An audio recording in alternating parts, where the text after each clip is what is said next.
তামোল পানৰ বঁটা আগবঢ়াই অৱশেষত ক্ষমা বিচাৰিলে খিলঞ্জীয়াৰ ওচৰত ক্ষমা শিৱসাগৰৰ মাৰোৱাৰী সমাজৰ খিলঞ্জীয়াৰ হুংকাৰৰ পিছতেই ক্ষমা মানিবলৈ বাধ্য অনা অসমীয়া শিৱসাগৰত বহিৰাগত বনিয়াই প্ৰহাৰ কৰিছিল এগৰাকী অসম কন্যা ঘটনাক কেন্দ্ৰ কৰি গৰজি উঠিছিল খিলঞ্জীয়া সংগ্ৰাম চলিছে সংগ্ৰাম চলিছে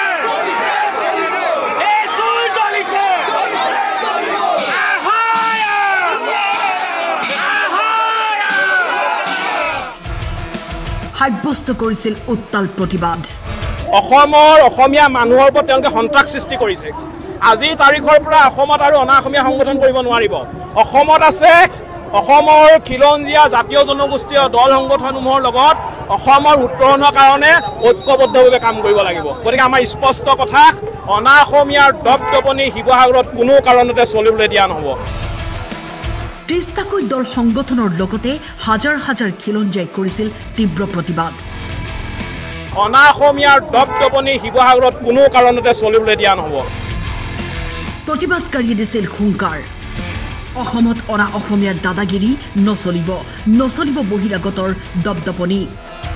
আনকি প্ৰতিবাদকাৰীয়ে সকীয়াই দিছিল অনা অসমীয়াই ক্ষমা নিবিচৰালৈকে বন্ধ ৰখা হ'ব সকলো দোকান পোহাৰ ব্যৱসায়িক প্ৰতিষ্ঠান কিন্তু শেষত ক্ষমা খুজিলে অনা অসমীয়া ব্যৱসায়ীয়ে প্ৰতিবাদৰ অন্তত ক্ষমা খুজিলে বহিৰাগত বনিয়াই আঁঠুকাৰি তামোল পাণ আগবঢ়াই বিচাৰিলে ক্ষমা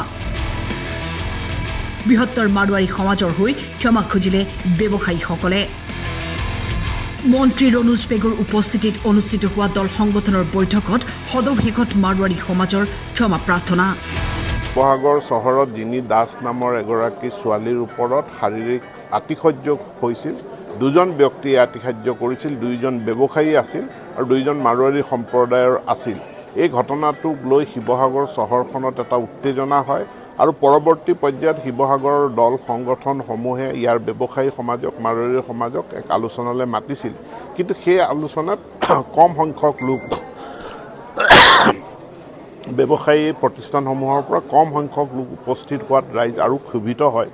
পিছত এক প্ৰতিবাদী কাৰ্যসূচীও লয় আজি মই আহি শিৱসাগৰৰ প্ৰায় ৩০টা দল সংগঠনৰ তেওঁলোকৰ লগত সভা অনুষ্ঠিত কৰোঁ আৰু তেওঁলোকৰ বক্তব্যখিনি শুনো তেওঁলোকৰ মনত থকা ক্ষোভখিনি অনুভূতিখিনি আৰু তেওঁলোকৰ দাবীখিনি মই মন দি শুনাৰ পাছত অসম চৰকাৰৰ হৈ আমি প্ৰতিশ্ৰুতি দিওঁ যে অসম যি খিলঞ্জীয়া মানুহৰ ভূমিৰ অধিকাৰ ভাষাৰ অধিকাৰ চাকৰিৰ অধিকাৰত যিখিনি প্ৰশ্ন উত্থাপন কৰিছে চৰকাৰে ইতিবাচকভাৱে তাত পদক্ষেপ লৈ আছে 2019ৰ যি খিলঞ্জীয়াৰ পক্ষত থকা ভূমি নীতি সেই নীতিক আইনলৈ ৰূপান্তৰিত কৰাৰ কাৰণেও চৰকাৰখনে পদক্ষেপ গ্ৰহণ কৰিব বাকি মাৰোৱাৰী সমাজ আৰু বাকি সংগঠন দল সংগঠনসমূহৰ মাজত যিখিনি ভুল বুজাবুজি বা কমিউনিকেশ্যন গেপ আছিলে এইখিনিও আজি নাইকিয়া হৈছে আজি মাৰোৱাৰী সমাজৰ প্ৰতিনিধিয়ে আহি এই ঘটনাক নিন্দা কৰাৰ লগতে তেওঁলোকে গোটেই সমাজখনৰ হৈ এই দুখজনক ঘটনাৰ কাৰণে ক্ষমা প্ৰাৰ্থনা কৰিছে গতিকে তাতেই